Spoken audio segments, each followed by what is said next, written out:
If it's somebody like we have our friend Spencer, Yeah, who makes like Spencer very Lackey. short horror content on TikTok. It's sort of like, they're like 2-minute short films that have a great scare at the end.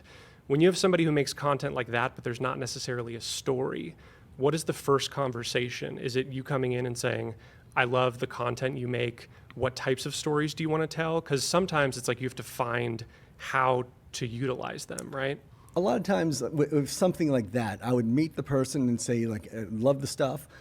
If they don't have necessarily an idea to turn it into a feature film, I'll send them samples of my favorite scripts, of the things I've done in the past, and or just things I loved, and just say these are things that ended up turning into something bigger and better than just shorts. Not bad, like bigger. Just and so and to see if they could possibly come up with something that could work, or also think of partnering them up with a writer, or just anything that can get something made beyond the shorts.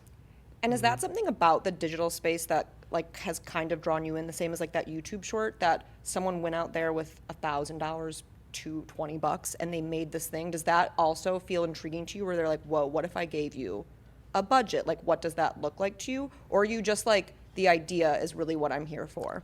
It's actually the talent is what I'm looking for. So it may not be an idea that could be translated into a film, but if you see the filmmaking expertise, and some people you just know when you see what they shoot, they just have an eye for it, and then that's more important to me than actually the individual piece of content.